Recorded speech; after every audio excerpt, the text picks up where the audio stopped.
નમસ્કાર વિદ્યાર્થી મિત્રો, વેલકમ વેલકમ વેલકમ. વિદ્યાકુલની અંદર દરેક વિદ્યાર્થી મિત્રોનું સ્વાગત છે. સાથે સાથે દાદાની ઇંગ્લિશની દુનિયામાં પણ સ્વાગત છે. તો વિદ્યાર્થી મિત્રો, વારંવાર વારંવાર વારંવાર વિદ્યાકુલ કંઈક ને કંઈક તમારા માટે લઈને આવે છે, બરાબર. એ પછી ભવિષ્યવાણી હોય, પછી સૂર્યોદયના ક્લાસ હોય, અથવા યુટ્યુબના માધ્યમથી ક્યાંક ને ક્યાંક આઈએમપીના ટોપિક હોય, અથવા ગ્રામરને લગતા ટોપિક હોય, 2 માર્કના પ્રશ્નો, એવું નવું નવું વારંવાર વારંવાર કંઈક ને કંઈક તમારા માટે લઈ આવે છે.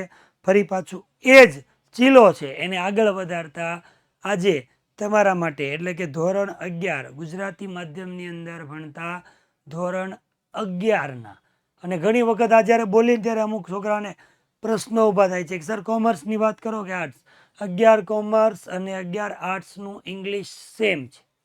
તો આજે હું બોલું છું એ 11 આર્ટ્સના વિદ્યાર્થીઓને પણ લાગુ પડે છે, 11 કોમર્સના વિદ્યાર્થીઓને લાગુ પડે છે. 11 આર્ટ્સ અને કોમર્સ, સાયન્સને નહીં. પણ રૂલ્સ અથવા તો જે પેપર લખવાની સ્ટાઇલ હોય કે જે બાબત હોય, અથવા તો મોટિવેશનને લઈને કોઈ પણ શબ્દો હોય, તો એ સાયન્સના વિદ્યાર્થીઓ છે એને પણ લાગુ પડે છે. આજે વિદ્યાર્થીઓ તમારા માટે યુટ્યુબ અને વિદ્યાકુલના માધ્યમથી શું લાવ્યા છીએ, તો મારે આજે તમારી સામે આ મૂકવું છે કે ઘણા બધા એવા વિદ્યાર્થીઓ છે કે જે હજી હજી હજી હજી આ વાક્ય પ્રમાણે છે, બી હીરો ટુ ઝીરો. કારણ કે હજી ઘણા બધા વિદ્યાર્થીઓ એ છે જે હજી ઝીરો ઉપર આંટા મારે છે. કેમ? એનું કારણ છે, કારણ કે બધા સબ્જેક્ટની સરખામણીમાં ગુજરાતી માધ્યમમાં ભણતો વિદ્યાર્થી છે ને, એને એક પ્રશ્ન બહુ નડે, સર ઇંગ્લિશ આવડતું જ નથી. સર ઇંગ્લિશમાં શું કરવું એ ખબર જ નથી પડતી. ક્યારેક નથી આવડતું એ પ્રશ્ન પૂછવા માટે પ્રશ્ન કરવો છે, પણ પ્રશ્ન કેમ પૂછવો ને એ ખબર નથી પડતી. અને આ વાસ્તવિકતા છે. પણ એ વાસ્તવિકતા જે છે ને, એ તમારા મનની અંદર બંધાયેલી ગ્રંથિ છે. અમને ઇંગ્લિશ નથી આવડતું, આ વાક્યને ભૂલશો તો આવડશે, નથી આવડતું તો નહીં આવડે. શીખવા માટે પ્રયત્ન કરશું તો થોડું થોડું થોડું થોડું આવડશે. મારે 0 થી હીરો સુધી પહોંચાડવાની ચર્ચા આજે કરવી છે. કારણ કે આપણે તૈયારી જ નથી કરી કાંઈ. તો તૈયારી નથી કરી તો એ તૈયારી કરવા માટે આપણે આજે તમને સલાહ સૂચન આપવાની છે. પણ એક વસ્તુ યાદ રાખજો, કહેવાથી વિડીયો જીવાથી. અહીંયા વિડીયો જોઈ લીધો, અરે વાહ, સરસ મજાનું માર્ગદર્શન સાહેબે આપ્યું, હવે તો અમને આવડી જશે, કાંઈ આવડે નહીં. બરાબર. જે સલાહ અથવા ઇન્ફોર્મેશન તમને આપવામાં આવે છે, એડવાઇસ આપવામાં આવે છે, એને ફોલો કરશો તો 100% તમને ફાયદો થશે. થાય ને થાય જ. બરાબર. તો જોઈએ, વિદ્યાકુલના માધ્યમથી આપણે 0 થી હીરો બનવાનો પ્રયત્ન કરી. માત્ર ને માત્ર એક્સપિરિયન્સ શેર કરું છું. વર્ષોથી જે કાંઈ વિદ્યાર્થીઓ સાથે કામ કરીને ભણાવીને કામ કર્યું છે, એ લોકોને કહેવાનું છે કે જે 0 છે એને આપણે હીરો પહોંચાડવા છે. પણ કઈ રીતે, શું કરાય? કેમ કે તમારી સામે ઉભેલ જે અત્યારે તમને જે ભણાવે, જે વિદ્યાર્થી સામે દેખાય છે ને, ચશ્માવાળા ભાઈ, આ જે દેખાય ને આ ભાઈ, એ 0 જ હતા. બરાબર. પણ એક વસ્તુ કે આ 0ને હીરો બનાવવા વાળું કોઈ હતું નહીં. સારું માર્ગદર્શન આપે ને એવું કોઈ મળ્યું નથી જે રસ્તો ચીંધે એમ. તો તમારી પાસે તો બહુ બધા રસ્તો ચીંધવા વાળા માણસો છે. પણ આપણે અહીંયા બેસી રહેવું છે, કાંઈ આવડે નહીં, હું 0 છું. એ 0 થી હીરો પહોંચાડવા માટે બહુ બધા છે. સ્કૂલમાં ભણાવતા શિક્ષક મિત્રો છે, ક્લાસ ટ્યુશનમાં જતા હોય તો એના શિક્ષક મિત્રો છે, અહીંયા અમારી પાસે ભણતા હોય તો અમે બધા છીએ, યુટ્યુબમાં ભણતા હોય તો એ તમારા માટે અમે છીએ. પણ એક વસ્તુ તકલીફ, આ જે યુટ્યુબની વાત આવી ને, તો રેગ્યુલર વિડીયો, આ સર્વે કહું છું, બીજું સાંભળજો. રેગ્યુલર વિડીયો જ્યારે યુટ્યુબમાં મુકાય ને ત્યારે સર્વે નીકળ્યો તો હમણાં એવું ખબર પડી કે 52% વિદ્યાર્થીઓ એવા છે જે યુટ્યુબની અંદર વિદ્યાકુલ સાથે જોડાયેલા છે, એટલે કે એના વિડીયોઝ જોવે છે. બરાબર. એમાંથી ભણે છે, પણ એને ચેનલને સબસ્ક્રાઇબ નથી કરી. 52%. કેટલા? તો આ તો યાર ચીટિંગ કહેવાય ને. અમે તમારા માટે એટલી મહેનત કરી, વિડીયો બનાવી, પીપીટી બનાવી, સવારમાં ઉઠીને લેક્ચર લઈ, ક્યારેક વારંવાર તમારા સુધી એક પછી એક વસ્તુ તમારા સુધી પહોંચાડવાનો પ્રયત્ન કરી. તો ભાઈ એટલો તો હક બને ને, કારણ કે તમારા અને અમારા આ બંને માટેનો એક ખુશીનો આપણે અવસર ઉજવવો છે, જે આપણે નક્કી કર્યું છે કે એક્ઝામ સુધીમાં આપણે 11 લાખ સબસ્ક્રાઈબર, 11 લાખ, અને એની અંદર બહુ જૂજ પ્રમાણમાં થોડાક પ્રમાણમાં ઓછા છે. મારે ખાલી એટલું કહેવું છે કે ભાઈ આ 52% વાળા વિદ્યાર્થીઓ, તમારી પાસેથી તમને જો કોઈ ફાયદો થતો જ હોય, થતો જ હશે ને, અને થતો હોય તો જ કહેવાની વાત છે, જો થતો હોય બરાબર, તો તમારા રિઝલ્ટમાં ક્યાંક ને ક્યાંક તમારા ભણતરમાં અમારો શ્રેય અને ફાળો તમને એવો લાગતો હોય બરાબર, તો તમારા આ જે અમારી ઉજવણી છે એની અંદર તમારો શ્રેય અને તમારો ફાળો અમને જરૂરી છે, માગીએ છીએ બરાબર. તો નો સબસ્ક્રાઈબ કર્યું હોય તો કરવું જોઈએ. વિડીયો જોવો છો, લાઈક કરો, લાઈક કરતા વધારે તમારે શેર કરવાની જરૂર છે. કોને? જેને જરૂર છે. અત્યારે સમજી લો આ આપણે 0 છે એને શું કરવાનું છે? હીરો પગાડવાનો છે 0. તો તમારી પાસે એવા બહુ બધા હશે ને બિચારા, જેને મહેનત નહીં કરી હોય, જેને તૈયારી નથી થતી, હજી 0 એ રમે છે. તો બસ આ એક આંગળી ચીંધ્યાનું પૂન, એવા મારા પપ્પા એ વાત કરે, આંગળી ચીંધ્યાનું પૂન છે, આંગળી ચીંધવાની છે કે ભાઈ લે આ શેર કરું છું, લિંક, વિડીયો જોઈ લેજે, કંઈક ફાયદો થઈ જશે તને. એને 5 માર્ક વધશે, તમને આશીર્વાદ મળશે, તમારા 5 વધશે, અમને આશીર્વાદ મળશે બરાબર. આશીર્વાદ ને સારા કાર્યો સાથે આવશે, પૈસો ટકો કઈ સાથે આવવાનો નથી. હાલો, તો મારા જેટલા સામે બેઠેલા હીરો છે, હીરો જ છે હો, જે પોતાની જાતને 0 સમજે છે, એ 0 છે નહીં. શું કામ નથી એનું કારણ કહું કે હાલો સપોઝ આપણને નથી આવડતું, તો આપણને એવું હશે બધું નથી આવડતું? બિલકુલ એવું હોતું નથી, બધું નથી આવડતું. અમુક પ્રશ્નો એવા હોય નથી આવડતા, નથી આવડતા એ નહીં કરી, શું કરશું એની ચર્ચા કરી આપણે. હીરોથી 0 ન જવાનું, 0થી હીરોમાં જવાનું છે.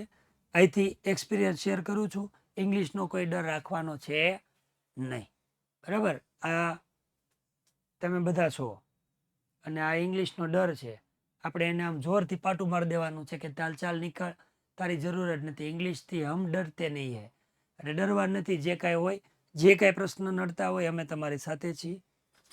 સો don't fear, okay, don't fear, દાદા ઇઝ હિયર, ડોન્ટ ફિયર, દાદા ઇઝ હિયર. તો યુટ્યુબ લેક્ચર છે, તો રેકોર્ડ ચાલુ છે, રેકોર્ડિંગ ચાલુ છે, રેકોર્ડિંગ ચાલુ છે. તો વિદ્યાર્થી મિત્રો, આપણે એટલી વસ્તુ આપણે ધ્યાનમાં રાખવાની છે. કઈ વસ્તુ? તો આપણે શરૂ કરી તો પહેલા આટલી વસ્તુ ધ્યાનમાં રાખવાની. કેટલી? એટલી. તમે તો કઈ છે જ નહીં, તો કેટલી ધ્યાન રાખવાની? જોજો, સાંભળજો. પહેલી વસ્તુ, સર મને આવડતું નથી. આવડતું નથી એટલે આપણે લખતા નથી. તો પહેલી બાબત યાદ રાખવાની કે હું 100% પેપર લખીશ.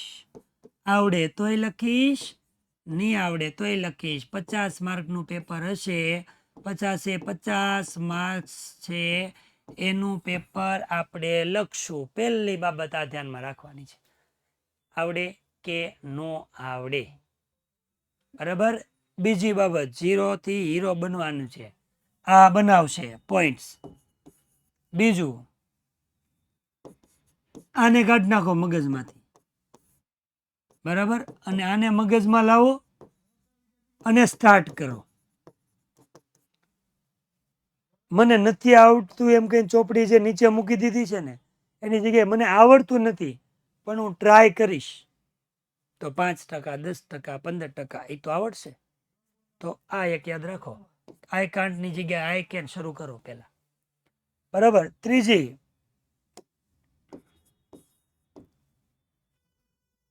જો તમને ઇંગ્લિશ હાર્ડ જ લાગે છે તો હજી આપણી પાસે એક્ઝામને બહુ બધા દિવસો છે, 10-12 દિવસો, 15 દિવસો એક્ઝામ સ્કૂલ પ્રમાણે લેવાય છે. તો યાદ રાખો, રોજ 30 મિનિટ આ સબ્જેક્ટને આપો બરાબર. 30 મિનિટ આ સબ્જેક્ટને રોજ તમારે આપવાની છે. 15 દિવસમાં 15 દિવસ રોજ ન આપો તો કાંઈ નહીં, 10 દિવસ 30 મિનિટ આપવાની છે, 6 કલાક ખાલી, ઓનલી 6 અવર તમારે આપવાનું છે. અને એને પણ શું કરવાનું? આ છેલ્લા 6 કલાક છે એને બધા સિલેબસ છે ને એને સિલેબસની અંદર 6 ભાગ પાડીને વેચી દેવાનો. દાખલા તરીકે રોજ અડધી કલાક કરો છો તો 6 ભાગ, 6 કલાક કરો તો 6 ભાગ, અડધો કલાક કરશો તો 12 ભાગ. આજે હું ટ્રુ ફોલ્સ અને નિયરેસ્ટ મિનિંગ કરી નાખું, કાલે હું શોર્ટ નોટ કરીશ, પરમ દિવસે હું ફંક્શનના પેલા બધા પ્રશ્નો કરી લઈશ, પછી હું ઈમેલ કરીશ, પછી હું આજે આ કરીશ. ભાગલા પાડીને રાજ કરી નાખવાનું છે, ટુકડે ટુકડે કરવાનું છે થોડું થોડું. એમાં પેલું યાદ રાખવાનું કે બહુ હાર્ડ લાગતું હોય ને, બહુ હાર્ડ લાગતું હોય એને તમારે શું કરી દેવાનું છે, કેન્સલ કરી દેવાનું. આપણે કરવું જ નથી, જવા દે. સર મને ડાયરેક્ટ ઇનડાયરેક્ટ છે ને બહુ હાર્ડ લાગે, એ મને નથી આવડતું. તો તારે તું ઝીરો છો ને, તારે હીરો બનવા માટે 50 માંથી 50 તો નથી જોતા ને, 30 આવશે ચાલશે ને, 35 આવશે ચાલશે ને. 15 માર્કનું એવું હાર્ડ લાગતું હોય કાઢી નાખો ને, દૂર કરી નાખો, ડિલીટ કરી નાખો. એ નહીં કરવાનું, જવા દો. પછી તમારું સ્ટાર્ટિંગ જે કરો છો ને એ તમારે આમ કરવાનું છે. શું કરવાનું છે? તો કેમ કરવાનું છે? તો તમારે આમે એસે લખી નાખ્યું, બરાબર. તમે શરૂઆત અહીંથી કરજો, ઇઝી થી લઈને હાર્ડ તરફ જવાનું. પેલા સૌથી ઇઝી હોય ને જે તમે કરી શકતા હોય એ પેલા કરવાનું, પછી એનાથી થોડુંક હાર્ડ હોય એ કરવા, પછી એનાથી થોડુંક હાર્ડ હોય, એનાથી થોડુંક હાર્ડ, એમ ધીમે ધીમે ધીમે ધીમે સ્ટેપ બાય સ્ટેપ જાજો. બહુ હાર્ડ હોય એ છૂટી જાય તો કાંઈ વાંધો નથી, છૂટી જવા દેજો, ચિંતા કરવાની કોઈ જરૂર નથી. ઓકે, હવે શું કરશો એ તમને કહી દો. તો જો પેપરમાં જોઈને લખવાના પ્રશ્નો આવે, પેરેગ્રાફ ઉપરથી ક્વેશ્ચન આન્સર, એ તમારે જોઈને લખવાનું હોય. યુનિટનો ટ્રુ ફોલ્સ આવે, એમાં જોઈને જ થયું, કેમ કે કાં તો ટ્રુ લખવાનું કાં ફોલ્સ લખવાનું આવે. એની પછીની વાત કરું, ફિલ ઇન ધ બ્લેન્ક આવે યુનિટની. આ પ્રશ્ન એવો છે કે તમારે જોઈને લખવાનો, ઉપર બ્રેકેટમાં આન્સર આપ્યા જ હોય. આ યુનિટની વાત થઈ. લેફ્ટિંગની વાત કરો, એમાં પેરેગ્રાફ ઉપરથી ક્વેશ્ચન આન્સર આવે, એમાં નિયરેસ્ટ મિનિંગ આવે. તો નિયરેસ્ટ મિનિંગના જવાબ એ બાજુમાં લખ્યા હોય, પેરેગ્રાફ ઉપરના ક્વેશ્ચન આન્સર તમારે પેરેગ્રાફમાંથી લખવાના હોય. તો આ લેફ્ટિંગનો પ્રશ્ન એ જ થયો, આ ટેક્સ્ટ બુકનો પ્રશ્ન એ થયો, જોઈને લખવાનું જ છે. એની સિવાય એક પ્રશ્ન એવો આવે ન્યૂઝ ક્લિપિંગ, એના પ્રશ્નોના જવાબ છે એ પણ તમારે એમાંથી ને એમાંથી જોઈને લખવાના છે. તો પેલા એટલા પ્રશ્ન કરો. એની સિવાય ફંક્શન છે એ બધું ઓપ્શનમાં આવે. ફંક્શન ટોટલ તમને 9 માર્કનું પેપરમાં પૂછાશે. એટલીસ્ટ પેલા એટલું તો કરી લઈએ આપણે, એટલે આપણું કામ થઈ જાય. પણ મારે યાદ રાખો, તમારે તમારી કેપેસિટી જોવાની. બધા બાળકોની કેપેસિટી સરખી ન હોય, બધા બાળકોની ક્ષમતા છે એ સરખી ન હોય, એટલે થોડું ઘણું તમારે કાળજી રાખવાની છે. બોલો ને, લેક્ચર છે 5 મિનિટમાં ફોન કરું. તો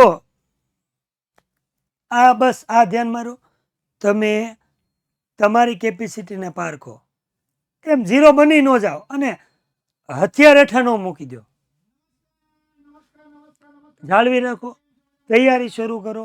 નથી આવડતું એને સમજી એ વાત કરી અને આગળ વધીને ધીરે ધીરે નાની નાની વસ્તુથી ત્યાંથી શરૂઆત કરો, બરાબર. કદાચ આ એક્ઝામની અંદર તમને 5-50% ફાયદો થશે, પણ એ પાકું છે હજી તમે આવતા વર્ષે 12માની પરીક્ષા આપશો. જો આજથી આવડી આ થોડી થોડી તૈયારી શરૂ કરી દેશો ને તો 12માની બોર્ડની પરીક્ષા વખતે કોઈને કેવું નહીં પડે મને ઇંગ્લિશ નથી આવડતું, બરાબર. તો બસ વિદ્યાર્થી મિત્રો એટલું ધ્યાનમાં રહ્યો, થોડી થોડી તૈયારી કરો. જ્યાં ન ખબર પડતી હોય, જ્યાં ન તકલીફ પડતી હોય, કોઈ પણ પ્રકારનો પ્રશ્ન હોય તો વિદ્યાકુલ તમારી સાથે જ છે. અહીંયાથી તમને એક્સપિરિયન્સ શેર કર્યો છે. મારો એક્સપિરિયન્સ તમને કેવો લાગ્યો હોય તમે કોમેન્ટના માધ્યમથી કહી શકો છો, બરાબર. વિડીયો ગમે તો લાઈક પણ કરી શકો છો. જો ચેનલને સબસ્ક્રાઈબ ન કર્યું હોય તો સબસ્ક્રાઈબ કરી દેજો. બીજું 1 તારીખથી મળીએ, કેમાં? વિદ્યાકુલમાં મળીએ. આવી સરસ રીતે ભણવા માટે તમારા માટે માસ્ટર બેચ પણ શરૂ છે, જ્યાં એકથી ભણાવવાનું શરૂ કર્યું છે. એનો લાભ લેવો હોય વિદ્યાર્થી મિત્રો તે પણ લઈ શકો છો, જેની અંદર તમને લાઈવ લેક્ચર મળશે. સાથે સાથે રેકોર્ડેડ લેક્ચર મળશે, બરાબર.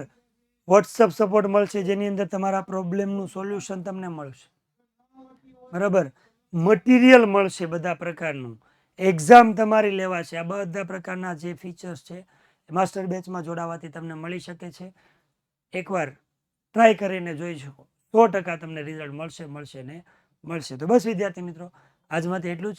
રજા આપો, ફરી પાછા નવા વિડીયો સાથે કંઈક નવું લઈને તમારા સુધી વિદ્યાકુલના માધ્યમથી મળતા રહીશું. ટાટા, બાય બાય, જય શ્રી કૃષ્ણ, વંદે માતરમ.